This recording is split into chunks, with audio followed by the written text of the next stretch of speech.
از فاطمہ کا نکاح بڑے دھوم دھام سے کیا. ان کا رشتہ لے کر صدیق آئے, یا رسول اللہ میں خواہش مند ہوں, آپ چپ رہے. پھر حضرت عمر بعد میں گئے, یا رسول اللہ میں خواہش مند ہوں, آپ چپ رہے.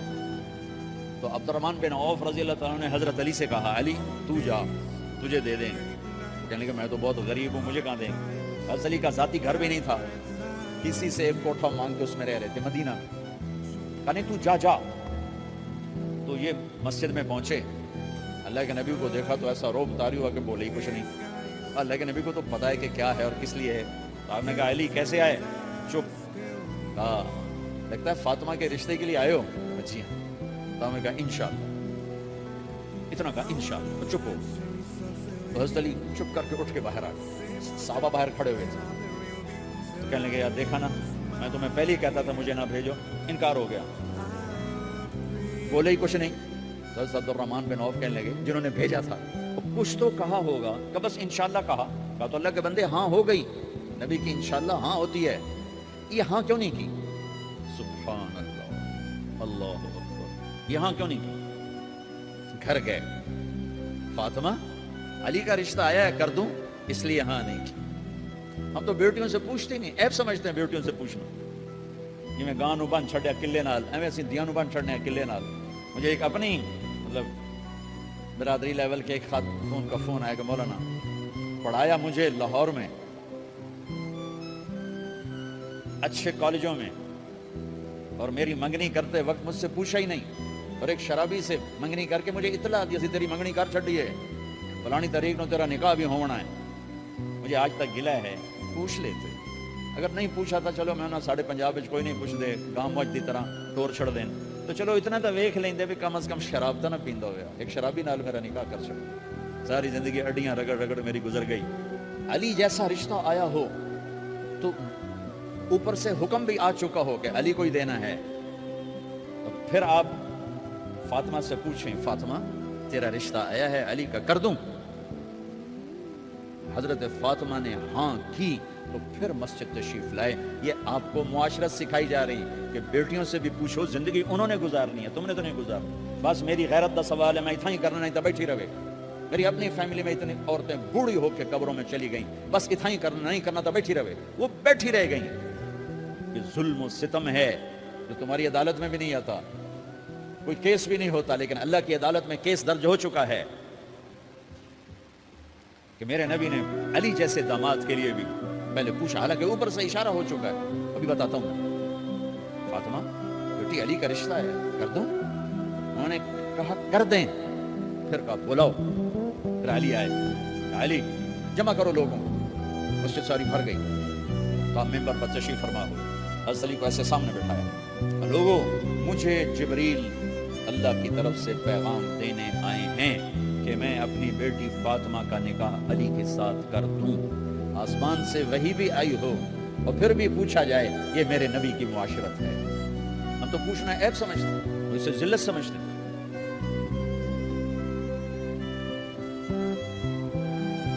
پھر آپ نے اتنا بڑا اہتمام کیا. مسجد نبوی پرانی جو آپ کے زمانے کی تھی, بہت بڑا ہال تھا, اس کا بھرا ہوا تھا.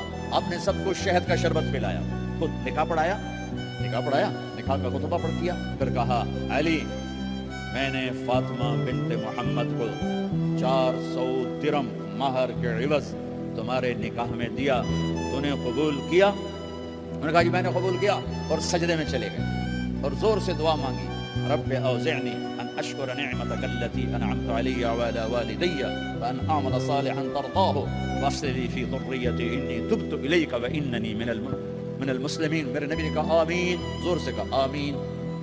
نکاح ہو گیا. رخصتی ہوئی 6 مہینے بعد, 1 مہینے بعد, 1 سال بعد. 3 روایات ہیں, فوراً 4 روایات, لیکن زیادہ صحیح ہے دیر کے بعد, فوراً نہیں ہوئی, کچھ عرصے کے بعد رخصتی ہوئی. حضرت عقیل آپ کے بھائی وہ کہنے لگے علی اب رخصتی ہو جانی چاہیے. تو یہ دونوں مل کر آئے سلمان فارسی کے پاس کہ سلمان بھائی ہماری رخصتی کروا دو. سلمان فارسی کا بڑا احترام تھا. انہوں نے جا کر بات کی ام سلمہ رضی اللہ تعالیٰ سے. ام سلمہ نے بات کی, اللہ کے نبی سے کہا ہاں آ جائے, لے جائے. تو علی رضی اللہ تعالیٰ نے اپنی اونٹنی لے کر آئے.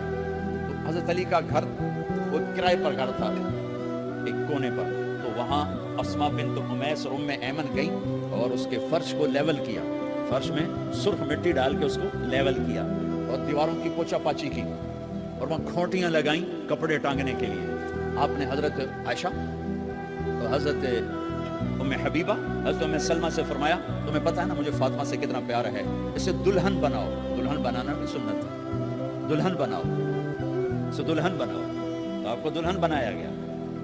پھر علی رضی اللہ تعالیٰ عنہ تشریف لائے سلمان فارسی اور عقیل کے ساتھ، اونٹنی کو دروازے پر بٹھایا تو آپ نے علی کا ہاتھ پکڑا، اندر تشریف لے گئے اور فاطمہ کا ہاتھ پکڑ کے علی کے ہاتھ میں دیا اور کہا بیٹی مجھے اپنے خاندان میں جو سب سے زیادہ محبوب تھا میں نے تیرا ہاتھ اس کے ہاتھ میں دیا ہے۔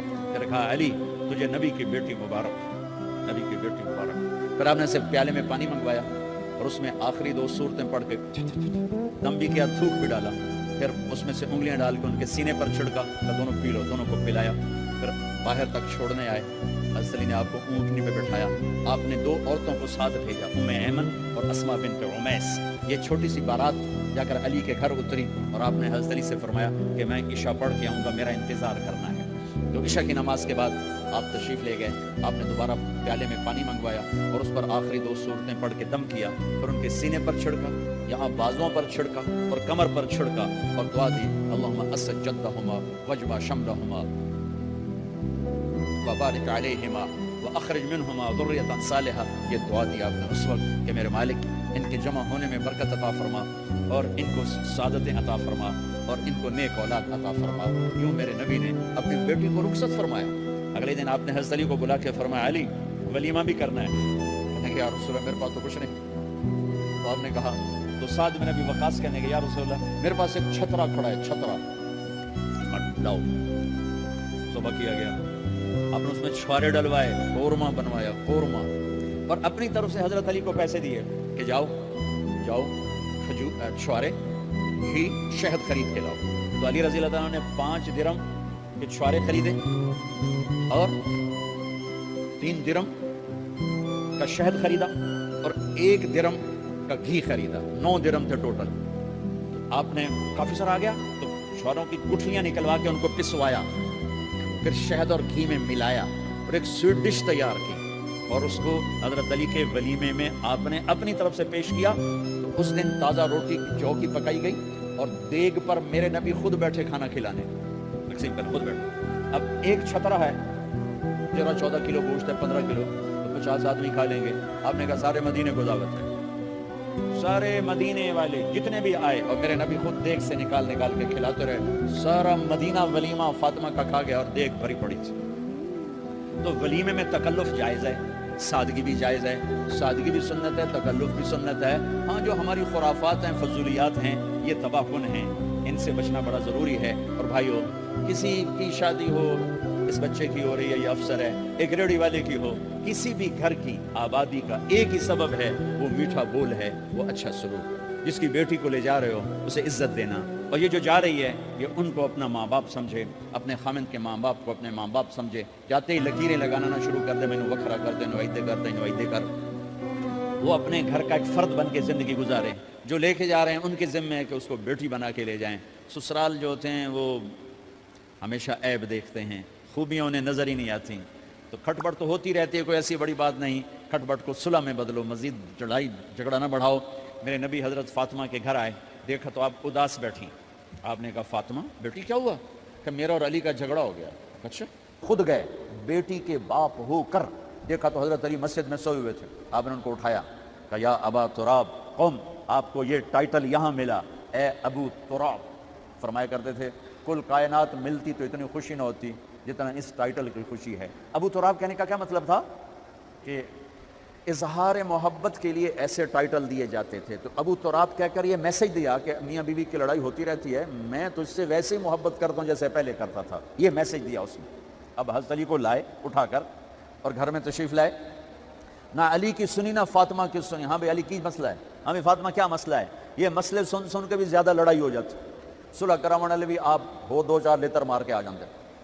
تو میرے نبی نے کیا کیا؟ سبحان اللہ، زمین پر لیٹ گئے، ادھر علی کو لٹایا، ادھر فاطمہ کو لٹایا، علی کا ہاتھ اپنی ناف پہ رکھا، فاطمہ کا ہاتھ ان کے ہاتھ پہ رکھا، اور بیٹی کے ہاتھ پر اپنا ہاتھ رکھا۔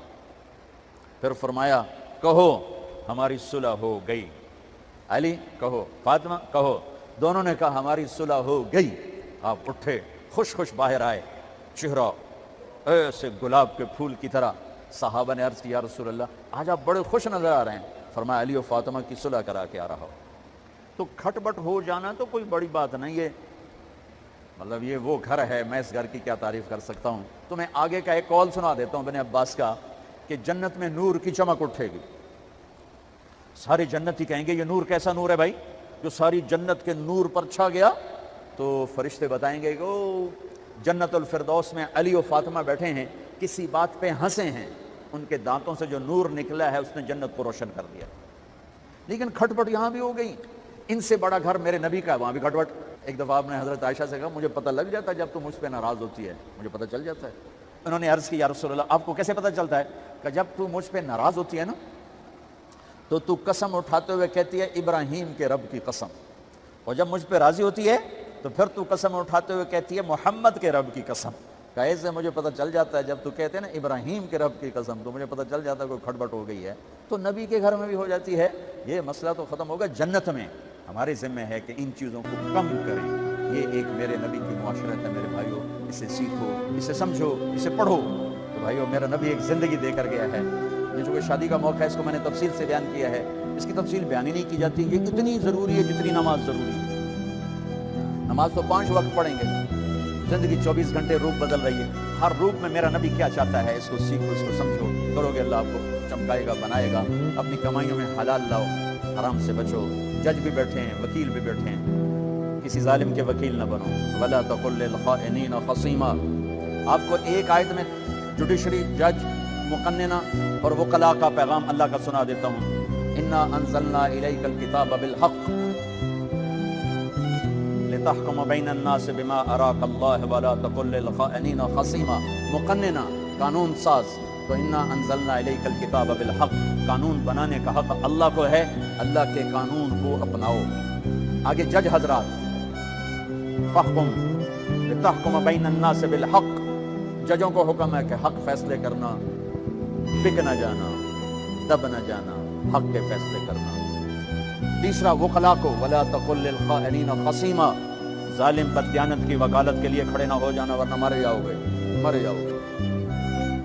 وَلَا تَقُلْ لِلْخَائِنِينَ خَصِيمًا، ان کے لیے دلائل قائم نہ کرنا ورنہ ہلاک و برباد ہو جاؤ۔ تو بھائیو یہ نکاح کو ذرا میں نے تفصیل سے بیان کیا ہے کہ یہ زندگی ہے جس کو سیکھنا ہے۔ حلال کماؤ، بچوں کو حلال دو، بیوی کو حلال دو۔ اللہ کی قسم حرام سے کبھی بہار نہیں آتی اور حلال پہ کبھی خزاں نہیں۔ حلال کھانا، حلال کھلانا تو تم شاد و آباد رہو گے۔